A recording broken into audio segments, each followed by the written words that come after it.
thinking he was about to tell us something funny. Yeah, no, so when I was... It's a rare thing. We've got to grab it while we can. Why? It's really early in the morning, man. Come on. Early in the morning, it's 11:15. I can't deal with this, man. When I was in Evan, because obviously the worst thing about being in a long West End contract is like you've got so much time on your hands after you've done the press night and everything. So I got the MD, Matt Smith, to teach me how to play one of my favourite Phil Collins songs. It's called You Know What I Mean. It's called You Know What I Mean. I don't. You know what I mean. It's a really, really good song. And it took me like, how long was I in Evan for? 18 months. It took me 17 and a half months to learn it. And I completely forgot about it. But I did play it. We played the Oliviers the year after the pandemic. They brought us back to sing I haven't mentioned that. You'll Be Found. And in between the rehearsal in the morning, it's quite a long day actually, grueling. In between the rehearsal in the morning to the actual production, the actual show in the evening, you just sort of mill about. And I stole myself onto the stage of the Royal Albert Hall and played the song on the BBC Orchestra's Did you? piano. Yeah, there's a video of it. I might put it up actually. Oh my God, but that's so cool. Tom, who's DSM in Evan, was recording me do it, and the guy came past, and he was the piano tuner, and he just turns to Tom and goes, "Is he the pianist?" And Tom just goes, "Jack, are you the pianist?" And I was like, "No, I'm just playing. I need to go. Bye." And just ran off. Well, I have played the piano at the Royal Albert Hall, so that's pretty nice. That's amazing, yeah. And then the tuner got on and sort of just sorted it out again after you bashed it up. Yeah, although it was perfectly in tune, I was just playing it wrong. What's that infamous Morecambe and Wise quote? Eric Morecambe gets on the piano and Andre Previn says, "You're playing it wrong." And he says, "I'm playing all the notes, just not necessarily in the right order." Yeah, that's exactly it. I wish I played. Do you play an instrument, Rob? No, I mean, I learnt at school and at home the piano, the violin, the flute, the guitar, the recorder, obviously, every British child did at junior school, and never maintained any of them. And it's just it speaks to my character about my inability to stick with anything for a sustained period of time in my life. But it also is a source of great regret, as I think so many people say, about not sticking to it and indeed not really being made to stick to it. I think, you do need support, and you do need, in the same way that... You're blaming others for your lack of stamina. I'm not, but I think sometimes you do need guidance about, you're told to brush your teeth every day because it's good for you, and you don't want to do it as a kid, but ultimately it's in your interest. And I think sometimes those sort of things are also true. Like with skills, it can be so easy to go, "Oh, don't worry about it if you're not interested."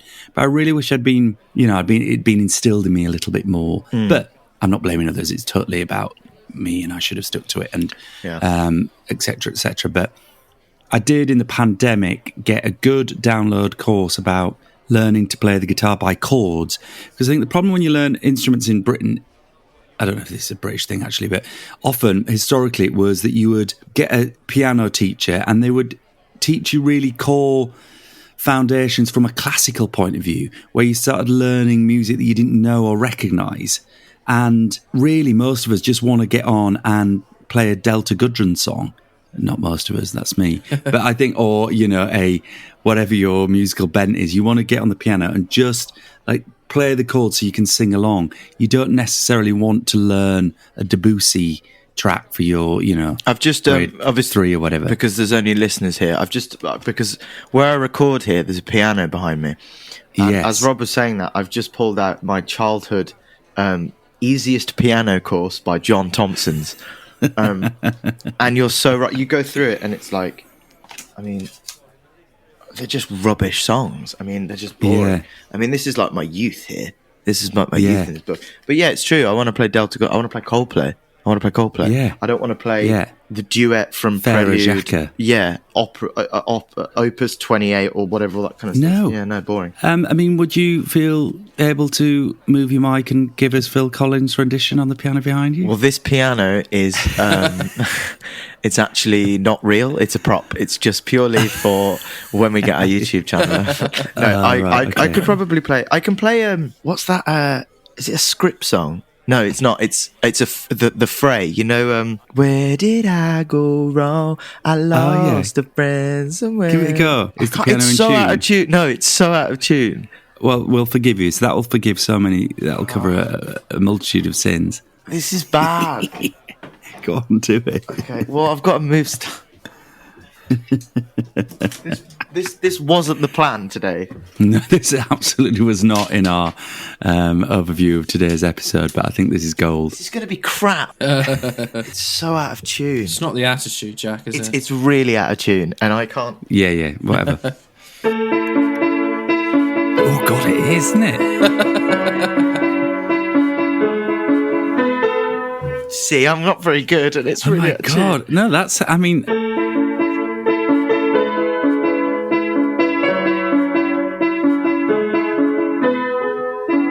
Where did I go wrong? And then the other one, everyone can play Coldplay. I think I can. Hold on. Yeah, Jared Cobbler.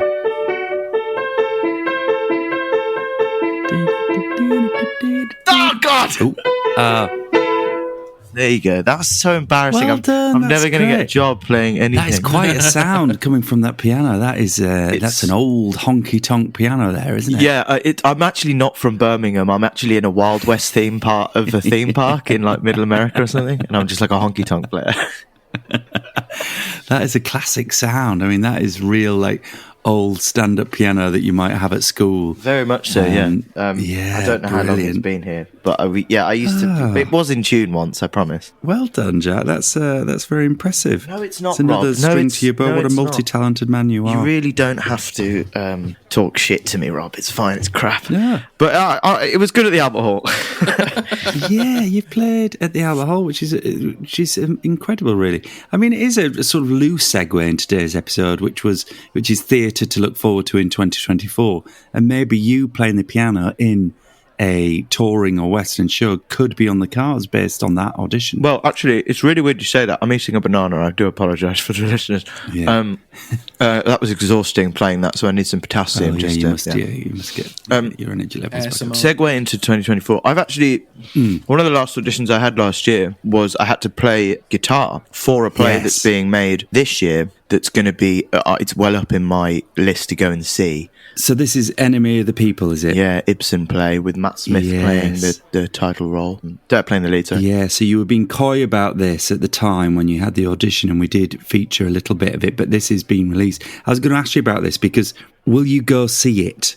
You know, when you've auditioned for a show and then you don't get the part, especially a big show that you know is going to get some profile and all the rest of it, and in any other circumstances you probably would have gone and seen it if you hadn't have auditioned for it. You'd be like, oh, that could be interesting.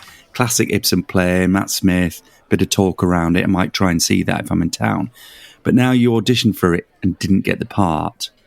Will you go see it? It's quite an interesting thing. I think every actor sort of differs. Now, for me, if I've gone up for something that I thought that I've got a good shot at this, I think I could. Yeah, I've got a bit of confidence about doing this part, and if I look right and I sound right, I think I might go far in the rehearsal process. And then if I don't get the part, then I do quite struggle. It's quite egotistical though, really, because I don't. Yeah. I mean, there are certain things that I'm like, especially telly jobs. I'm like, I really wish I could have done that. But for this, I mean, I can't. For any of the other people, I mean, I had to play guitar. The premise is that the character is in a band and he's the front man. And so his guitar-like skills have got to be way higher than mine. I mean, I can funny around with some chords, but I wouldn't be sitting there going, well, I could do a better job than that, because I clearly couldn't, and he's obviously he or she, whoever gets the part. Do you know who's got it? No, I don't. Is the casting out yet? I don't know, actually. I'm not sure. But I'll definitely go and see it. But there's other stuff. I can't watch Derry Girls, for example. Did you go up for Derry Girls? Yeah, I went up for the English boy. The cousin. Oh, did you? And Dylan Llewellyn, who is a fantastic... He was brilliant, wasn't he? He is a fantastic actor. He was my understudy in Warhorse. Oh, no, that's even more galling, isn't it? But he was way more perfectly suited for it, and he is an exceptional actor. His comic timing is out of this world. But I can't watch it because I could have been rich and been on Soccer AM and all that kind of stuff. No, I'm joking. But he's amazing. But it's kind of, what about you? Do you watch stuff you've been in, you didn't get, or? I think every actor's a bit different, really. Yeah, I mean, I think where I felt it's a funny one, because I've always sort of said I'm not instinctively jealous about other people getting work. You know, when friends get work, I'm glad. That really delights me. I'm thrilled for them and I'm excited for them. And because I wasn't up for it, or, you know, we're different casting, I don't get jealous of it. Whereas I know some people, it can be really poisonous. Yeah, you know, they really they've got struggle. Great mates, and they've got a job, and they haven't got a job, and they don't celebrate it. But I love it when my mates get work. I think it's really brilliant. But when you see things, you're like, I think what I get jealous of more is when I haven't been seen for something that I know I would have done a great job at. And you're like, why didn't I get in the room for that? Yeah. I'm perfect for that. Yeah. Why didn't that happen? And that's a really frustrating situation. And the answer to that, of course, is very difficult. It's partly your own proactivity because, you know, I know a lot of actors who are really, really good at knowing what's coming up, getting ahead of the game, pushing their agents, giving them a nudge saying, I'd really like to be seen for this. Maybe, you know, doing a double prong attack, going direct to the casting director or the director as well and saying, please, can I get in the room for this? Yeah. I'm less good at that, certainly now I'm older. I used to be better at that when I was younger and a bit more enthusiastic. Now you're just cynical. I'm less good at doing that these days. Yeah, cynical. I think what I do a lot, which is, I don't think, a very attractive thing, is when I think, given that I've directed a lot, when I'm watching stuff, I do critique the directing quite a lot. Yeah. I think about what I might have done. I get very inspired by other people's directing. But if I'm seeing something crap, I tend to disengage from watching the show and the story, and it actually fires my imagination quite a lot seeing something crap. I start thinking about how I would have done things differently. I start thinking about other projects that I want to do based not on what I'm seeing, but just thinking, ooh, in the style of this, I could do something much better. So I find even seeing crap stuff quite creative. I think that's universal, I think. I think if you see... Do you feel like that? Yeah, it does fire your... I mean, I'm only coming from an acting standpoint, but when you do see someone do stuff, and it's not like it's sort of a critical thing, but it's not like a, you know, harsh thing. It's just like, well, I don't think I'd do it like that, or maybe I would. Yeah. Like, I've seen a play before and then bought the script. If I love the play, I bought the script after, and then you read it through and you're like, oh, my instincts are completely different to what I saw on stage. And I would have done it a little bit different. I'd approach it a little bit different. But yeah, I think that's quite universal. And it does fire your creativity of seeing something rubbish, I think. And how often do you go to the theatre? Do you go and see a lot of stuff or not? It's quite difficult. You kind of fall out of the routine of it when you're in a show for so long. So like in Evan, I'd have gone to see I'd have seen about 3 shows in 18 months or something. Obviously the pandemic in between as well. So it's kind of hard to get that routine back up again. But I mean, I've been in Birmingham for about 9 months now, but so there's not as much going on really. I've been to a few things at the Rep and a couple of things at the Hippodrome. If I was in London, especially when I was at drama school up until Curious and Warhorse, when I was busy, I'd go like every other week. I mean, why would you not? Yeah. Especially being that age as well, because there's like tickets, like deals and stuff, so you can get like a tenner to go and see Lear at the National or something. Yeah, I do love, and I love, it's really weird as well, I love going on my own. I love going to the theatre on my own, because it's like, it's your own little self-care bit anyway, and you're just chilling on your own anyway, and I like being on my own. It's quite nice, but it's a perfect place to people watch. Some of the things I've heard at the theatre as you're like just eavesdropping on conversations, I can't remember what I was seeing, because I've seen so much in London. I think it might have been The Father with it wasn't Kenneth Branagh. He took over, or was it Kenneth Branagh? I can't remember. The Father, which is Anthony Hopkins won the Oscar for, that's turned into a film. I went to see it. We were in the bar at the interval, and some guy there was like obviously interval drinks, and people were drinking champagne and prosecco and stuff. And then somebody just walked past and was like, "Where the hell is Archie?" To which somebody turned to him. His mate just went, "Oh, he's probably minesweeping the bubbly. Come on, we've got to go and sit down." And I was like, "This is the most ridiculous, over the top, fucking middle class thing ever." But yeah, I love going to the theatre. But yeah, I'll go and see anything and everything. If I was in London, I'd be going every week if I had the money. And if you've seen anything crap, have you ever left at the interval, or do you stick it out? I've never left at the interval. Have you not? I've never, ever, ever in a show left at the interval, ever. Oh, really? Even if it's awful as well. Yeah, I've never left the interval. I think, you just sort of go, if you are watching something that gets to the interval, you just go, this is going to be long second half. Yeah. But I always have hope for the second half to kind of pick it up. But sometimes, but I've never left. I know loads of people who do. I think it's bad. I've been in shows that people have left at the interval as well, and you can noticeably see the change in the capacity of the theatre when the second half starts. I did serious money at the Rep when I was about 16 as an ensemble member. Carol Churchill play about yuppies and the financial crash probably was all about Thatcher and all that kind of stuff. Birmingham Rep probably wasn't the right place to do it in the time that it was in. Anyway, interval, and it was like half empty in the second half. It was mad. And it's soul-destroying. And I know what that feeling is like. As a performer, when you come out and you see... soul-destroying. I mean, you generally know if you're in a dud as well. Yeah, you do. But you don't need it confirming by a mass exodus at the interval. But yeah, so I don't leave at the interval. Have you ever left at the interval? I have. I've been close. What have you left? I have a couple of times. Generally, which I think is more forgivable. I've done it at Edinburgh shows. Okay. If you've been up to the Edinburgh Festival and you're seeing maybe 4 or 5 shows in a day, often, you're running between shows because of the timings of them. And if you're in a dud, you're like, I don't need this. I'm going to see 3 of the shows today.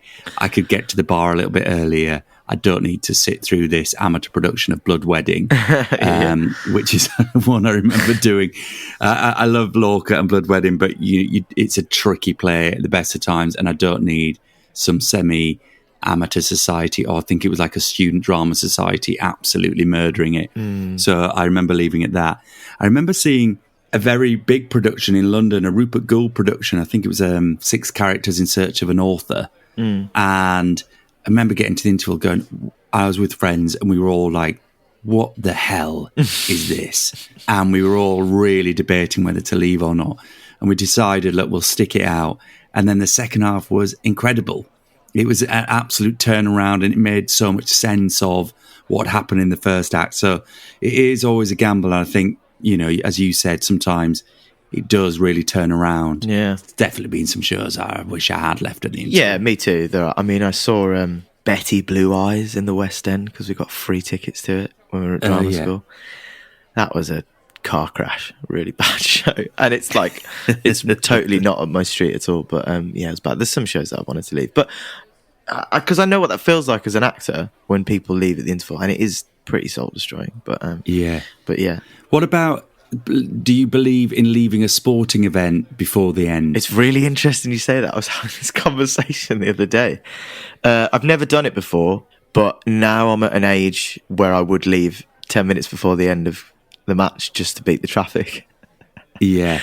I think I would be that way. I mean, it's obviously being an Albion fan as well. The traffic around the Hawthorns is biblical sometimes, and it's only a little ground. It's only about 25,000, but because it's right on the motorway junction of the M6, M5, horrible M5 part going the into the M6, it's just a nightmare. And I think I haven't been all season to the Hawthorns, but I think if it was, I would leave a little bit earlier. Especially if there's another thing as well. Non-league, we have a rule that if we go 3 goals up or 3 goals down, we're gone. Doesn't matter what time it is. If we go 3-0 up in the first minute, we're done. We're straight to the pub. It's the 3-goal rule. Yeah. But I mean, it feels like there's 2 types of spectators in that situation. There are those who will leave en masse as a kind of statement of disgust. If a team has gone 4-1 down and there's still like 20 minutes to go, and you see the cameras will cut to them streaming to the exits, and it's kind of like a statement of, you lot of shit, I'm not hanging around to watch this crap anymore. And then there is definitely the 10 minutes before the end, beat the crowd sort of stuff, almost irrespective of the result, whether they're winning or losing, that they'll just go at that point. Thank God that doesn't happen in theatres. Could you imagine? Just like as the play is coming to its your major emotional denouement. What is the word? I can never say that word. Denouement. And actually people are like, oh yeah, but I would rather beat the crowds on the Northern Line, so I'm just gonna head out here as the murder's revealed. Excuse me, down the line. Excuse me. That would be that would be very just frustrating. As Juliet takes the vial, it's like, oh, best go, best leave. Oh, she dead. Oh yeah, sweet. I know what happens. I'll shove off. Yeah, fine. Yeah, it's bad. Yeah. Do you reckon there'll be any plays that you won't be leaving? That you think you won't be leaving in 2024 halfway through? Because there's a lot of theatre stuff going on this year, I think. There's a lot of stuff. Yeah, I mean, there's a lot of stuff, and I think it's interesting. Like previewing theatre is always an interesting one because I'm quite reactive in my theatre going. Whereas from a sport point of view, you can look forward to certain events, as we have done, last week in the episode, thinking, oh, that's really good. I'm building anticipation around that. There's few things that really excite me in that respect from a theatrical point of view. There's a few things I've seen in the diary this year that we might mention that might fall into that category. There's a few things that I think, that's quite interesting. I might start to explore the possibility of going to see them. I'm not a pre-booker. I've got some mates, Doug and Chris, who will fill the year with pre-booking shows. Yeah, I'm not. And they will really pay premium. They'll book centre stalls right in the middle, quite close to the front, so they can really make sure that they're going to have a good experience, and they'll go see all the big shows that are anticipated. I'm much more reactive, turn up, grab a show last minute sort of stuff. Me too, yeah. But there are definitely some things that I think might be quite interesting to see this year. I think it's about to open, but there's a Jez Butterworth play, isn't there, The Hills of California, that's going to be directed by Sam Mendes, that you just know that's will be one of those quite rare, good quality new plays that will hit the right notes. It'll be provocative. It'll be zeitgeist in some way. It'll speak to us. It'll speak to this time. And I think there are a few playwrights out there who can actually do that, and directors that are going to make a really good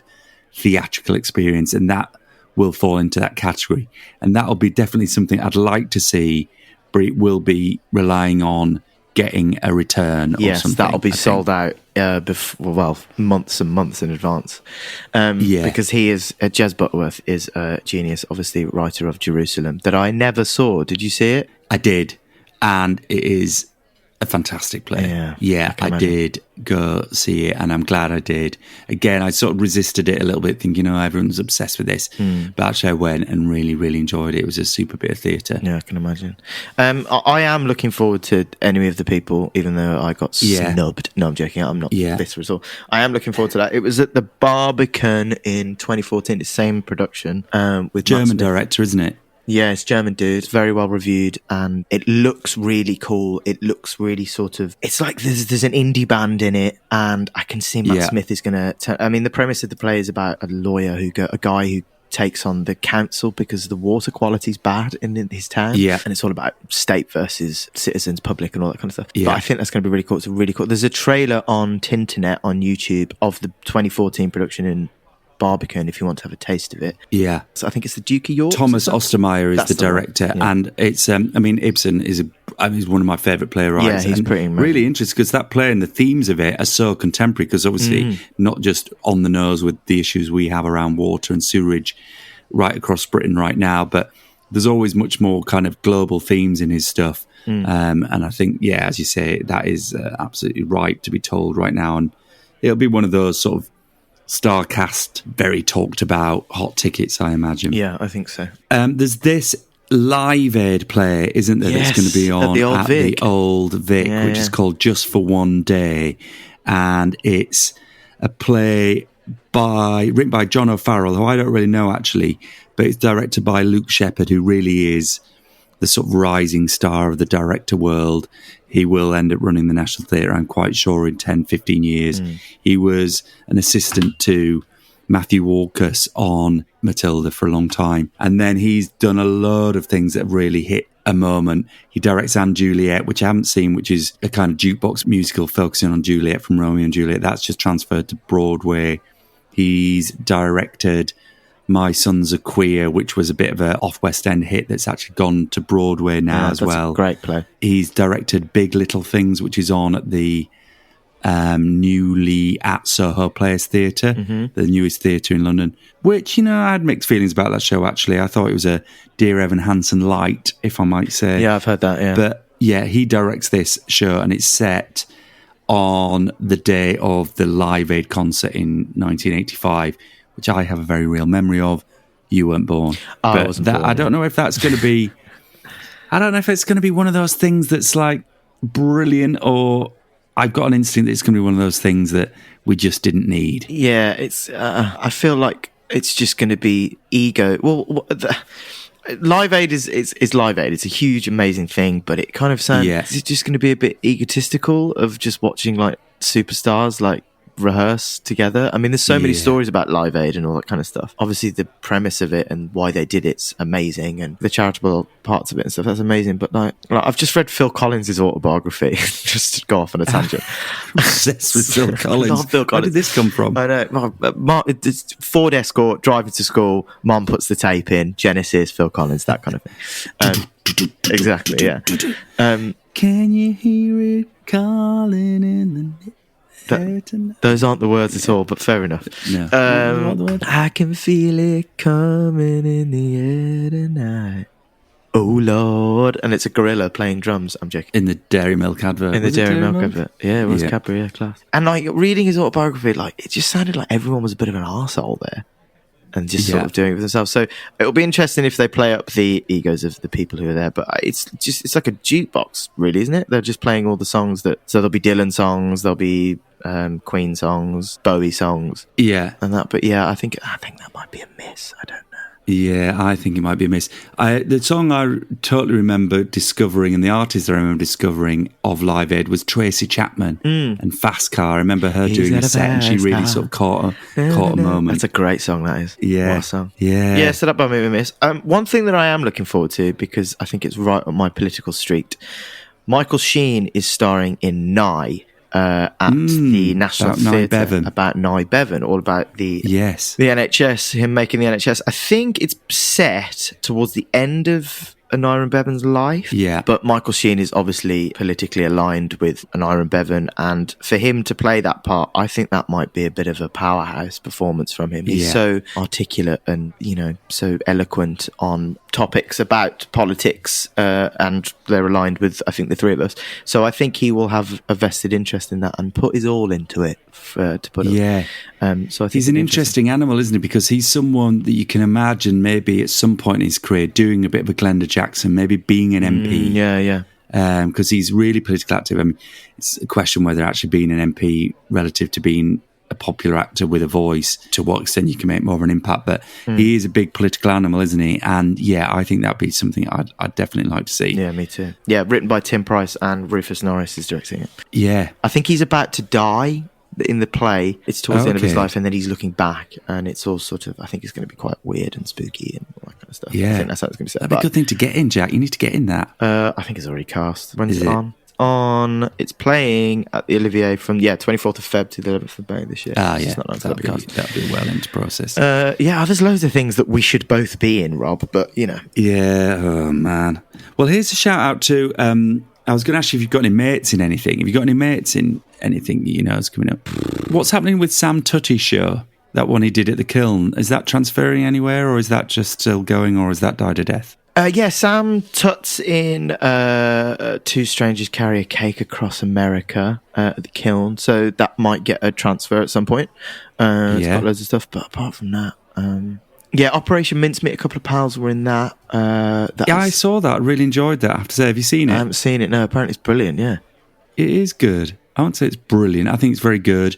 And it's one of those that you think, well done, guys. Like, you worked really hard at this. It started small. It's built. It's got a bit of a cult following. Yeah. It's inventive.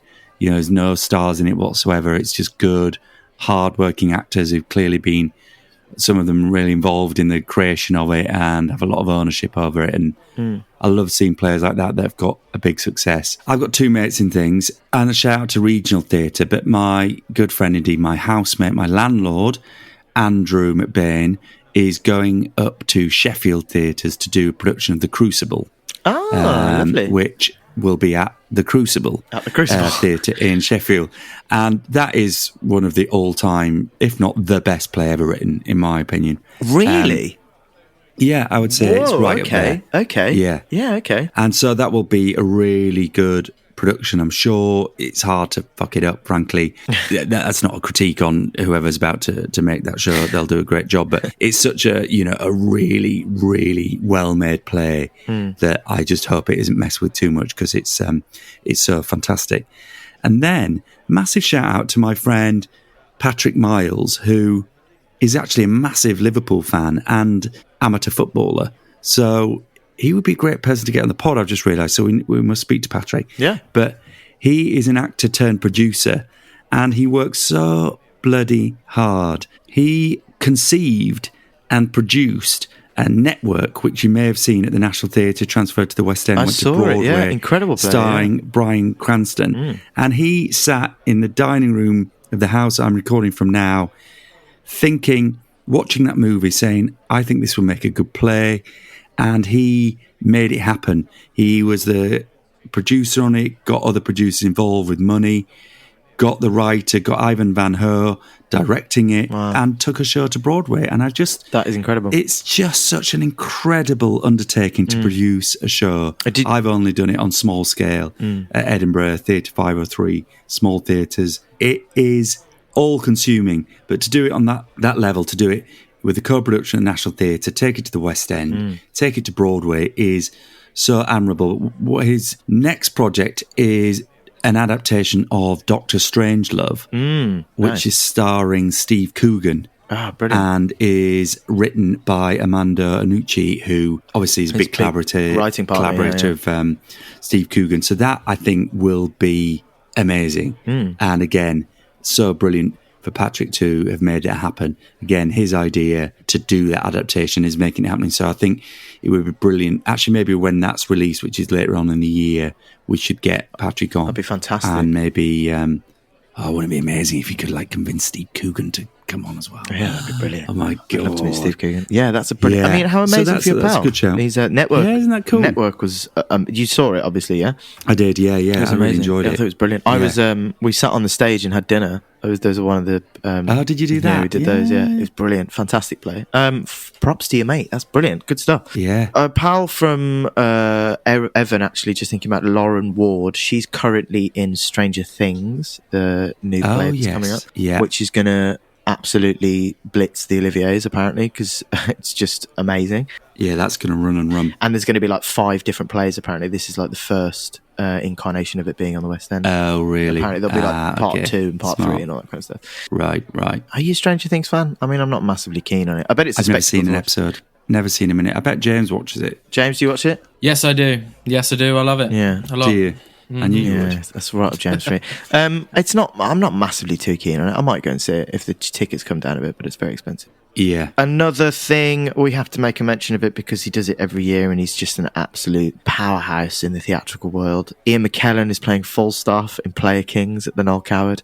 That guy is unstoppable. I'm telling you, Ian McKellen, I don't know what he's made of, but he's just unstoppable. He will go until seconds before he shuffles off this mortal coil. He's incredible. The stamina that man has. And he's playing... It's basically Henry IV Part 1 and 2 smished together. He's playing Falstaff. Yeah. He's just amazing. And I love watching Ian McKellen on stage because he's one of those people that just... You could tell he just lives, breathes, eats, drinks, sleeps with theatre, just loves it. It's part of who he is. So when you see him on stage, it's just a joy. Have you seen him live on stage? Yeah, plenty of times. I saw him and Patrick Stewart in Godot, which is probably one of the best productions I've ever seen. Right. And I also saw him star as Widow Twankey in Mother Goose last year. And it was just joyous. Absolutely joyous. So I would go and I'd see Ian McKellen in anything. He's just great fun and lives and dies for his craft, and it's quite inspiring to watch somebody like that, I think. Yeah, totally. What about musicals? There's a couple of new musicals coming out, isn't there? Yeah, Mean Girls. You going to watch it? And some oldies and some new ones. I've never seen the movie. There's no way I'm watching that. It doesn't appeal to me whatsoever. Obviously, we love Tina Fey, but there'll be a massive following for that. I mean, that's one of those things that just will go off, but I couldn't be less interested in that, frankly. Me too. I'm really not. That's not my cup. There is a new musical called Opening Night. Yes. Which is Sheridan Smith starring in it, and it's Rufus Wainwright has written the musical. That's going to be on at the Gielgud in, I think, from March time. And that'll be really interesting because that is Ivan Van Her, who is the director of Network that we talked about before. And he's seen as a real maverick auteur of a director who he also directed recently A Little Life, which I don't know if anyone saw, which was 3 Hours of Misery, the adaptation of the book that was on the West End recently. James Norton playing, James Norton and my best mate Elliot, who did a fantastic job playing all the abusers. Wow. Yeah, he's hard hitting. He's considered to be a real global star of a director. So that will be, I think, worth seeing. And then there's going to be a new production of Hello, Dolly, starring Imelda Staunton. Which I think, is it going to be at the Palladium, I think, possibly? I can't remember. That'll be worth seeing. It's a fun show, old school, classic sort of Broadway musical styly, and that is, I think that's going to be at the Palladium. It's a great cast as well, actually, just looking at it now. Andy Nyman, who I love Andy Nyman, he's a fantastic actor. Jenna Russell, Tyrone Huntley, who is brilliant. Directed by Dominic Cook. And Imelda Staunton is just a queen. Absolutely adore her. Did I ever told you my story about Imelda Staunton? No, I don't think so. When we were in our first year at drama school, the first years were asked to go and be the choir, essentially, for the end of the Olivier's. They did a really crap Sondheim song called Our Time, and then like the backdrop came up, and then it was a massive choir of students, drama school students, just very disgusting, wanky and shit. Anyway, for us it was quite fun because, you know, we played at Drury Lane, and we went to the after party after, and we snuck into the proper after party at the Waldorf and just got very drunk. Anyway, in the rehearsal, Imelda came down on stage because she was presenting with Michael Ball. Yeah. And we're all sort of standing there on stage, and we were at the front. Some of the Central students were at the front. And she came on stage in her costume, her dress for the evening. Yeah. And we're all sort of like, it's really weird when you're 18 as well. You're like, you shouldn't really say anything. You're kind of like seen and not heard. We're in a professional circumstance, all that kind of stuff. She walked on stage, you know, big flourish, and she was looking gorgeous. And she said, it's a bit pointy. And Michael Ball made a joke. He was like, your dress is a bit pointy around the bum. And I just shouted to Imelda, I said, your ass looks beautiful, Imelda. And she turned to me. And you know when you say something and you're like, holy shit, why have I just done that in front of like 200 students? What a knob. And she turned to me, looked at me, winked at me, and she said, I'll see you in the dressing room later, darling. And it was just the best thing ever. She's a legend. She's really, really cool. And from that moment, I was like, yeah, she gets it. She's cool. So yeah, Imelda Staunton's really cool. She's lovely. Well, how smart of her to deal with a wanker like you in a positive, funny way like that. I just, rather than do what she should have done, which has gone, I'm sorry, what did you say? Yeah, she could have gone, which who the fuck do you think you are? Who are you? No, of course not. She's lovely. I was just being a cheeky shit because I'm good at that. Yeah. But yeah, she's lovely. So yeah, Hello Dolly be good. There's also MJ the musical, the Prince Edward. Do you like Michael Jackson? I mean, I love Michael Jackson's music. It's an interesting one, that, isn't it? You know, about the whole debate about the artist versus their work, and you know how we relate to that. When I saw that coming out, MJ the music, I was like, hasn't that happened already? Yeah, Thriller. It's been there hasn't been one around for ages. I mean, I'm sure that's been done, but I don't know. Yeah. What seems to be, I mean, a couple of things I would just say about theatre is a lot of things we've talked about are the big shows that will get the headlines and get the tickets, often based in London, the big shows, but you know, both of us cut our teeth in regional theatres, me in Leeds and Wakefield, and the West Yorkshire Playhouse, now renamed again as the Leeds Playhouse. You at the Rep, which I was associate at for 18 months as well. These theatres do amazing work. Incredible work. Yeah. And they really, really, really need the support, especially post-pandemic. Yeah, big time. They really went into all their reserves during that time. Funding from their local councils has been slashed. National Arts Council funding through the National Lottery massively slashed for a lot of these things. They really, really need support. So often it means that they're co-producing a lot of shows with other regional theatres. So shows will go between, you know, certain different regional theatres. They can't produce as much original stuff because it's too expensive. But there will be stuff in and amongst the tours that they're receiving and the co-productions and the big shows that are more commercially produced. These are often where, you know, great new writing comes out in the studio spaces. Do go see them if you've got other local theatres out. Yeah, 110,000%. I echo all of that. They're important places. They're shining lights of art and creativity in places all around the country, so go and support them. Yeah, big time. And then the last thing I thought would be quite fun to think about is it is the Paris Olympics this year. And with any Olympics, there's always a cultural Olympiad that goes alongside it. And I know Paris, a lot of that is art-based, more than necessarily performance art from what I can understand. But there will be an opening ceremony. Oh, yeah. And watching the opening ceremonies and the theatrical scale of those things, and they can be so hit and miss. Obviously, London 2012 was incredible. Yeah. Whereas the French Rugby World Cup recently I thought was frankly bizarre. Yeah, crap. So it'd be interesting to see where they pitch the Olympic opening ceremony. They're always amazing things to watch, really, aren't they? And after London, I mean, that was just like it was like a seminal experience watching that. Yeah, directed by it was just bonkers. Danny Boyle, yeah. So yeah, I watch them all with keen eyes now, and the French will do a good job. I love the French. I love Parisians and the history of the city and all that kind of stuff and how cool they are. So yeah, that'll be great fun. Maybe we should get a job in that. Well, I mean, I'm happy to dress as a baguette these days, or whatever it is. You just got to go where the work is, haven't you? What about the Dear Evan Hansen tour? Will you go see that? Yeah, I'll definitely go and see that. It's going to be a completely new production, so nothing will be the same apart from the words and the songs. That's it. So it will look completely different cast, completely different creative team, completely different set. So it will be really interesting to watch. And I think I'm sure they might invite some of us down to go and watch it. I think it's on tour for, I don't know, like 14 months. So yeah, that'll be really good fun. It'll be interesting to see another take on it. Yeah, and then the final thing I would just put out there, which I think will be something I'm particularly looking forward to, is that Ken, our barman, his wife, Margaret, will be starring in the local amateur production of The Graduate as Mrs. Robinson. So I'm really looking forward to seeing that, and I think they'll be rehearsing in the function room here at various times. So we should definitely stick our head around. Yeah, she's one to watch. She's watch this space sort of thing. Rising stars in 2024. And 68 might be a bit old for that part, but I think it's a great part for any female actor, and you just got to take it when you can, really.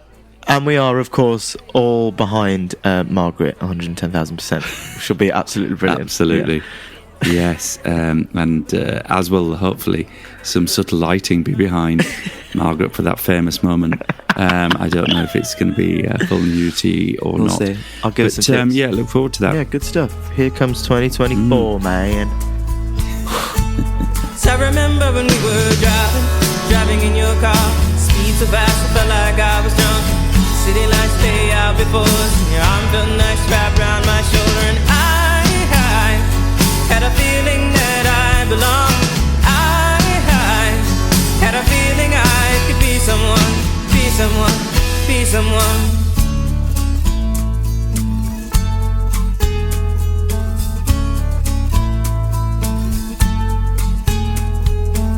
You got a fast car.